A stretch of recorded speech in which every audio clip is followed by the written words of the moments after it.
कैसे बहू कैसे? तूने क्या डाला था तेल में जो मेरे घुटनों का दर्द खल्लास हो गया है? माँ जी वो लहसुन ना माँ जी दर्द खींच लेता है। सही बोल रही है। देख अब तो मैं चल भी सकती हूँ, कहाँ तो कल तक मैं खड़ी भी नहीं हो पाती थी। प्रियंका को लगता है कि सास उससे खुश है, लेकिन अगले ही पल जब बेटी का फोन आता है तो अरे तेरी भाभी कहाँ पैसे खर्च करने वाली है मुझ पर डॉक्टर के। अरे कहाँ डॉक्टर, वो तो मैंने ही पैर में लहसुन का तेल मल मल कर किसी तरह खुद को खड़ा कर लिया। चल बेटा रखती हूँ, सब्जी काटूं, आटा लगाओ, तब तो महारानी खाना बनाएगी। प्रियंका ये सब सुनकर रसोई में चली जाती है, लेकिन मन भारी हो जाता है। उन्होंने बेटी को बोला कि मैंने कुछ नहीं किया। चलो कोई बात नहीं, लेकिन घुटने का दर्द असली है। लहसुन का तेल कब तक काम करेगा? डॉक्टर को दिखाना चाहिए। माँ जी एक बात बोलूं? आप और क्या है? माँ जी आपके घुटने का दर्द पुराना हो गया है, एक बार डॉक्टर को दिखा लो ना, ठीक रहेगा। अरे छोड़ डॉक्टर को, पैसे फूकना है क्या? ये डॉक्टर लोग बस लूटते हैं। मैं ठीक हूँ। माँ जी पैसों की चिंता मत करो, मैं देख लूंगी। तो देखेगी, तेरे पास कहाँ से आएंगे पैसे? प्रियंका चुप हो जाती है। मैंने 6 महीने से बचा के रिया के लिए सोने की बालियां लेनी थी, लेकिन माँ जी की तबीयत ज्यादा जरूरी है, बालियां तो फिर हो जाएंगी। अगले दिन माँ जी चलो तैयार हो जाओ, डॉक्टर के पास चलना है। अरे नहीं मुझे नहीं जाना। माँ जी मैं बोल रही हूँ ना, चलो बस डॉक्टर के पास। तभी पता चलेगी असली बात। डॉक्टर साहब इतना जरूरी है क्या? जी बिल्कुल जरूरी है, घुटने का मामला है, नजरअंदाज मत करिए। एक्सरे के बाद देखिए एक्सरे बिल्कुल नॉर्मल है, कोई खास दिक्कत नहीं, बस थोड़ी कैल्शियम की कमी है। ये दवाई लो और हल्की एक्सरसाइज करो। देखा बहू, मैं कह रही थी ना, पैसे बर्बाद हुए बस। माँ जी चल घर चल। शाम को जब पति राहुल आता है। क्या हुआ? माँ कह रही थी डॉक्टर के पास गए थे। हाँ घुटने का दर्द था ना, एक्सरे कराया, सब ठीक निकला। पैसे कहाँ से मिले? मैंने अपनी रखी थी ना, रिया के बारे में। प्रियंका तुमने सुनार के पैसे क्यों लिए? उस पैसे मुझसे पूछ लेती। तुम्हारे पास भी तो ज्यादा नहीं थे, मैंने सोचा तुम्हें परेशान क्यों करूं। यही तो गलत है। अब सुनार को क्या बोलूंगा मैं? उसने बालियां अलग रखी है हमारे लिए। ठीक थी, एक्सरे में भी कुछ नहीं निकला, बेकार में पैसे गए। प्रियंका की आंखें भर आती है, वो रसोई में चली जाती है। माँ जी खुश नहीं, राहुल खुश नहीं, और मेरी रिया की बालियां भी गई। इस घर में मेरा तो कोई कुछ देखता ही नहीं। अगले दिन घर में थोड़ी हलचल थी। ननद नेहा का फेयरवेल था कॉलेज में।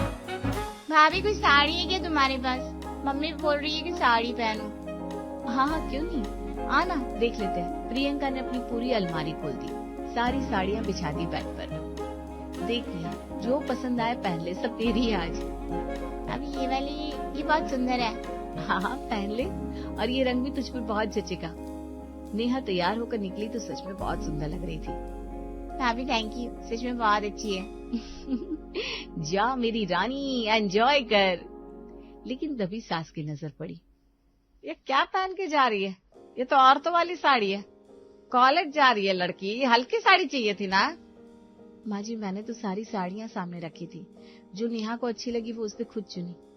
तुमसे नहीं होता, लड़की की पसंद देखो, फेयरवेल है, कोई शादी नहीं है, हल्का पहनती है लड़कियां ऐसे में। माँ जी इसमें मेरी क्या गलती, नेहा ने खुद चुना। तुम तो बड़ी हो ना, तुम्हें बताना चाहिए था। मम्मी मुझे अच्छी लगी तो मैंने ले ली। चुप कर तू, तेरी भाभी को तो समझ होनी चाहिए कि नहीं। प्रियंका चुप खड़ी रही। मैंने अपनी पसंदीदा साड़ी दे दी खुशी से, फिर भी गलत। इस घर में कुछ भी करो, कुछ सही नहीं होता मेरा। रात को प्रियंका कमरे में आई तो आंखें थोड़ी भारी थी। राहुल एक बात बोलूं? हाँ बोलो। वो साड़ी जो मैंने नेहा को दी ना, वो मेरी सबसे फेवरेट थी। मम्मी ने दी थी मुझे शादी में, उसमें मेरी जान बसती है, फिर भी मैंने खुशी से दे दी नेहा को, और माँ जी ने पता क्या क्या सुनाया आज। प्रियंका यार, एक साड़ी को इतना मत खींचो। नेहा का फेयरवेल था, उसकी खुशी बड़ी है या तुम्हारी साड़ी? राहुल मैं साड़ी की बात नहीं कर रही हूँ, मैं बात कर रही हूँ कि मैंने दिल से दिया और बदले में मिली बस स्टार्ट। अरे बस करो अब, सो जाओ। प्रियंका चुप हो गई। नेहा घर आई तो प्रियंका की नजर उसके हाथ के थैले पर पड़ी। उसमें कपड़े का टुकड़ा दिख रहा था। नेहा ये क्या है? अरे भाभी वो साड़ी थोड़ी भारी लग रही थी तो मैंने सूट बनवा लिया उसका। अच्छा बन गया ना? प्रियंका का दिल बैठ गया। नेहा वो साड़ी तूने काट दी? तो क्या हुआ भाभी, पड़ी रहती है, इसमें ज्यादा काम आएगी। नेहा वो मेरी मम्मी की दी हुई साड़ी थी। अरे बहू दे दिया तो दे दिया, अब क्या हिसाब मांग रही है? लड़की ने अपने हिसाब से इस्तेमाल किया। प्रियंका बस करो। राहुल, मैंने बोला ना बस करो। घर में सन्नाटा छा गया। प्रियंका रसोई में चली गई। मम्मी ने अपनी साड़ी मुझे दी थी, ये उनकी शादी की निशानी। यहाँ किसी को कोई फर्क ही नहीं पड़ता। आंखें भर आई, लेकिन आंसू पोंछकर उसने चाय का पतीला चढ़ा दिया। सुबह के 7 बज रहे थे। प्रियंका रसोई में पराठे बना रही थी। माँ ये क्या बनाया, फिर से पराठे? मुझे नहीं खाने। अरे बेटा, आलू के पराठे हैं तेरे फेवरेट। नहीं मम्मी, मुझे मैगी चाहिए। तुमको पता है फिर भी मैं पराठे बनाने हैं। बेटा मैगी सुबह सुबह ठीक नहीं होती, ये खा ले, स्कूल के लिए देर हो रही है। तुम हमेशा ऐसे ही करती, मैं जो बोलूँ वो भी करती नहीं हो। या बेटा प्लीज, जूते पहन जल्दी, लेट हो रहा है। अब मम्मी याद है पिछले हफ्ते मेरी बस छूट गई थी, सब बच्चे गए थे उस ट्रिप पर, तुम्हारे कारण मैं नहीं गई। तुमने डायपर तैयार क्यों नहीं कराया मुझे? बेटा उस दिन दादी की तबीयत ठीक नहीं थी, मैं क्या करती। दादी दादी दादी, हमेशा दादी, मेरी कभी सोचती नहीं तुम। रिया बस्ता उठाकर चली गई। शाम को रिया स्कूल से आई। माँ आज सोनू की मम्मी उसे लेने आई थी स्कूल। सबकी मम्मी आती है, तुम क्यों नहीं आती कभी? बेटा घर का काम होता है, दादी को भी देखना होता है। तू तो बड़ी हो गई है ना। मतलब तुम्हें मेरी जरूरत नहीं है? ठीक है मम्मा, मुझे पता है मैं तुम्हारी प्रायोरिटी में से नहीं हूँ। रिया ऐसे मत बोलना बेटा, तू तो मेरी जान है, जान। तो दिखाओ, कभी मेरे स्कूल प्रोग्राम में नहीं आती। टीचर ने बोला था पिछली बार सब पेरेंट्स आए थे, सिर्फ तुम नहीं आए। मुझे बहुत चीर मारी थी मम्मा। बेटा उस दिन माँ जी की दवा है। चलो मम्मा रहने तो, तुम समझोगी ही नहीं। रिया अपने कमरे में चली गई। प्रियंका वहीं खड़ी रही। बहू चाय बनाओ, कब से बैठी हूँ। जी माँ जी अभी लाती हूँ। और सुनो, कल नेहा आएगी, उसके लिए कुछ अच्छा बनाना। पिछली बार खाना एकदम फीका था। जी माँ जी। रात को राहुल आया। राहुल, रिया आजकल बहुत नाराज रहती है मुझसे। बोलती है माँ तुम मेरे लिए टाइम ही नहीं निकालती। तो निकालो ना टाइम, इसमें मुझसे क्या चाहिए? राहुल मैं 24 घंटे इस घर में हूँ, सुबह से रात तक बस देती ही जाती हूँ। माँ जी को देखो, तुम्हें देखो, रिया को देखो, लेकिन बदले में सब यही कहते हैं प्रियंका ने ये नहीं किया, वो नहीं किया। एक बार किसी ने नहीं कहा कि प्रियंका तूने अच्छा किया, एक बार भी नहीं। राहुल यार तुम ना रोज नई कहानी लेकर बैठ जाती हो, थका हुआ आया हूँ मैं। राहुल फोन देखने लगा। प्रियंका उठी, रसोई में गई, गैस बंद की, बत्ती बंद की और अंधेरे में चुपचाप बैठ गई। एक दिन माँ जी की बड़ी ननद घर आई, यानी प्रियंका की जेठानी सास। अरे भाई आने दो, देखिए कैसे घर संभाला है बहू ने। आइए चाची जी बैठिए। हाँ तो बैठती हूँ, लेकिन ये कोने में धूल क्यों जमी है बहू? देख यहाँ देख। चाची जी आज सुबह से झाड़ू पोछा किया है मैंने। हाँ तो दिखता नहीं है वो कोना, देख। और रसोई के बाहर भी देख कितना तेल लगा है दीवार पर। सही कह रही है दीदी, ऐसे घर साफ रखना आता ही नहीं, हम तो देखते रहते हैं रोज। भाजी मैं सुबह 5 बजे उठती हूँ, पहले आटा लगाती हूँ, फिर झाड़ू पोछा, फिर नाश्ता और फिर। अरे बहू सफाई देना बंद करो, घर से पता चलता है बहू कैसी है। प्रियंका चुप हो गई। मैंने आज 3 बार पोछा मारा, लेकिन रिया का बस्ता, राहुल के जूते, माँ जी की दवाइयाँ, सब इधर उधर। मैं अकेले कितना उठाऊं। शाम को पड़ोसन काकी आई। बहू बेटा, अरे ये सोफे के नीचे देख, धूल भरी है। काकी जी अभी साफ करती हूँ। सास से बोल दो बेटा, बहू को थोड़ा सिखाए, घर घर होता है बहू से। अब मैं क्या करूं काकी जी, मैं तो कहती रहती हूँ, ये सुनती कहाँ है। प्रियंका ने कुछ नहीं कहा, उठी, झाड़ू उठाई और सोफे के नीचे साफ करने लगी। रात को राहुल आया। माँ बोल रही थी चाची जी आई थी, क्या हुआ? कुछ नहीं, बस घर गंदा था उनके हिसाब से। अरे तो साफ रखा करो ना यार। राहुल मैं सुबह 5 बजे से रात 11 बजे तक इसी घर में हूँ, क्या क्या गिनाऊं तुम्हें? देखो ओवर रिएक्ट मत करो, बस इतना सा बोला। हाँ तुम सबके लिए बस इतना सही होता है ना, ठीक है। प्रियंका सोने चली गई, लेकिन नींद कहाँ थी। चाची जी नाराज थे, माँ जी नाराज है, राहुल भी। शायद सच में मुझसे कुछ गलत होता है, शायद मैं ही कम पड़ती हूँ हर जगह। उसने आंखें बंद कर ली, लेकिन सीने में एक भारीपन था जो हटने का नाम नहीं ले रहा था। आखिर क्यों कोई मुझसे खुश नहीं रहता? आ बेटा, बैठ जा मेरे पास। प्रियंका माँ के पास बैठ गई और धीरे से अपना सर माँ की गोद में रख दिया। थक गई होगी ना मेरी बच्ची, इतनी पतली हो गई है, खाती नहीं है क्या? प्रियंका कुछ नहीं बोली, बस आंखें बंद कर ली। क्या हुआ बेटा, मुझे बता। कुछ नहीं माँ, बस थक गई हूँ। माँ ने धीरे से उसके बालों में हाथ फेरा। प्रियंका की आंखें भर आई। माँ, यहाँ आकर सांस आती है, बस यही लगता है। थोड़ी देर बाद प्रियंका उठी और अपने पुराने कमरे में चली गई। दरवाजा खोला तो सब वैसा ही था। शेल्फ पर पुरस्कार पत्र रखे थे। फोटोग्राफी की कुछ प्रिंट अभी भी दीवार पर लगे थे। माँ, ये सब अभी भी रखा है तुमने? हाँ बेटा, तेरा कमरा है, कुछ हटाऊं क्यों? प्रियंका दीवार पर लगे मेडल को हाथ लगाकर देखती रही। तभी दरवाजे की घंटी बजी। प्रियंका, अरे यार तू आई और बताया भी नहीं, मैं तो पड़ोस में ही थी, किसी ने बताया तो भागी भागी चली आई। मीगा, यार आजा। कैसी है तू?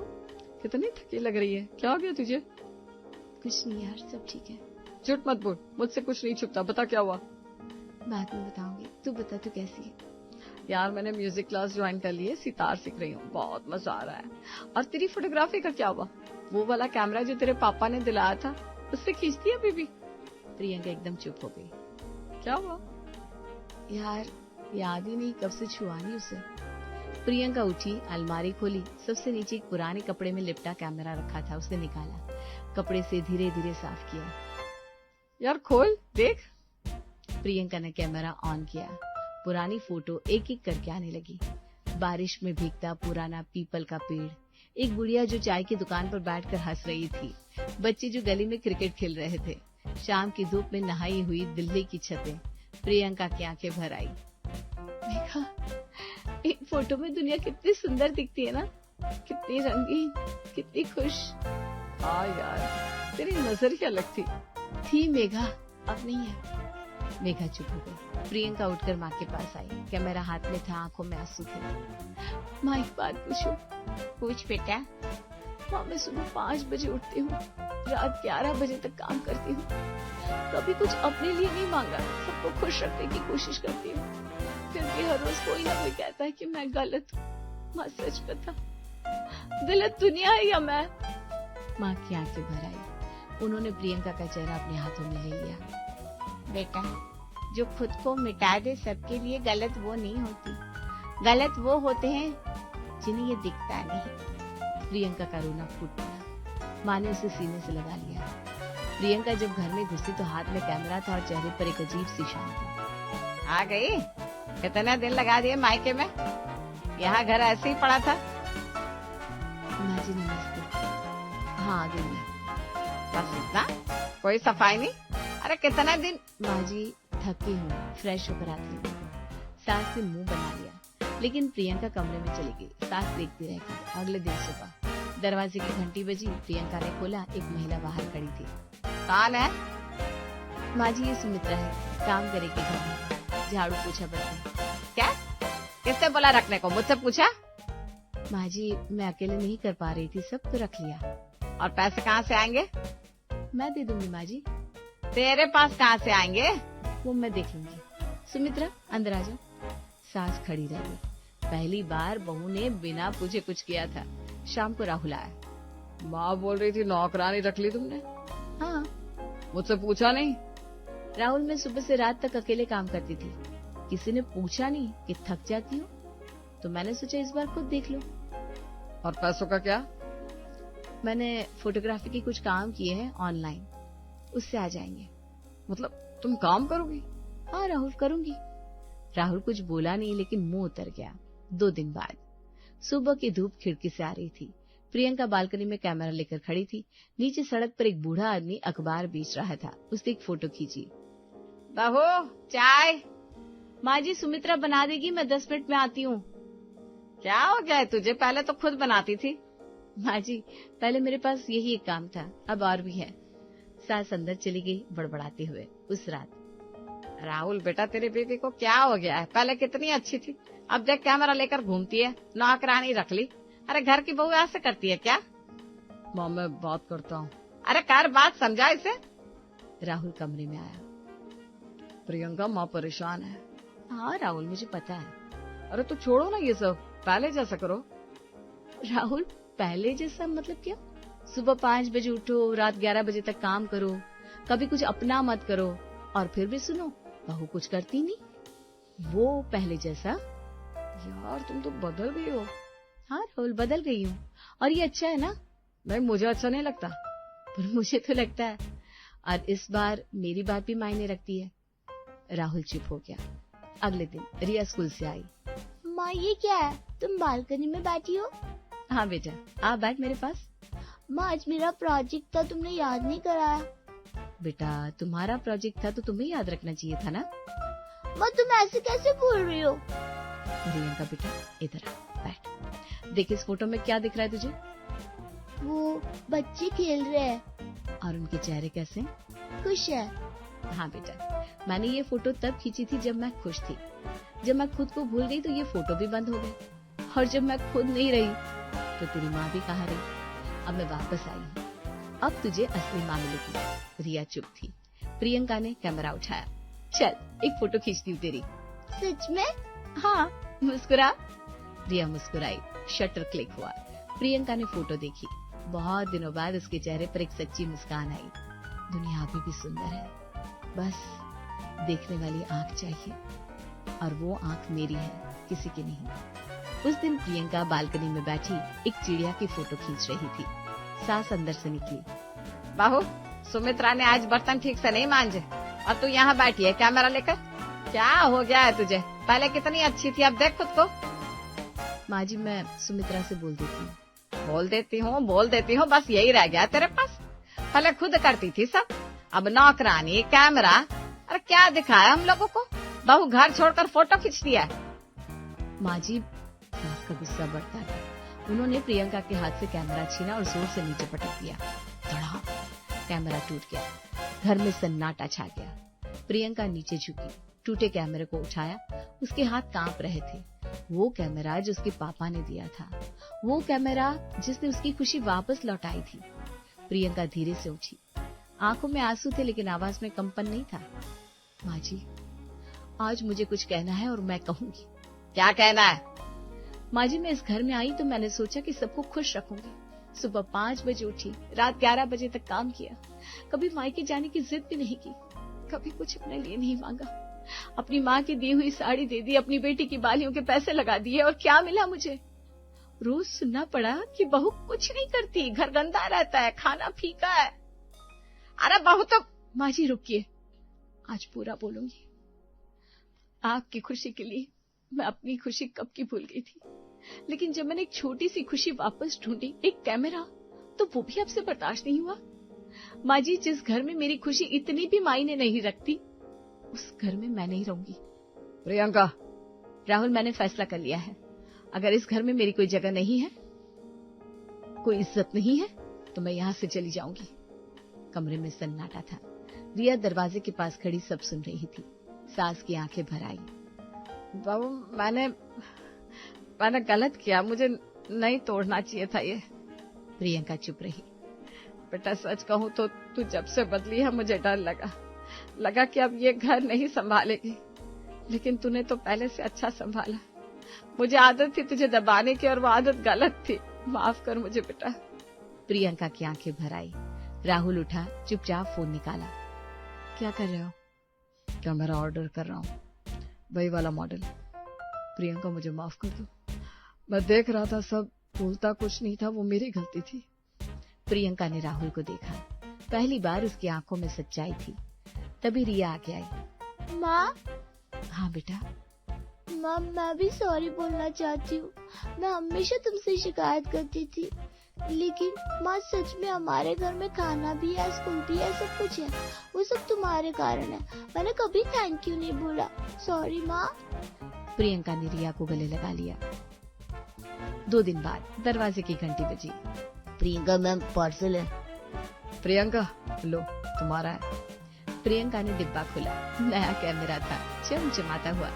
सास पास में खड़ी थी। बेटा आज छत पर जा, शाम की धूप में अच्छी फोटो आएगी। प्रियंका ने सास को देखा। सास की आंखों में पहली बार कुछ अलग था। प्रियंका मुस्कुराई, कैमरा उठाया और छत की तरफ चल दी। ऊपर से पूरी दिल्ली दिख रही थी। उसने कैमरा आंख से लगाया, क्लिक। दुनिया फिर से सुंदर थी।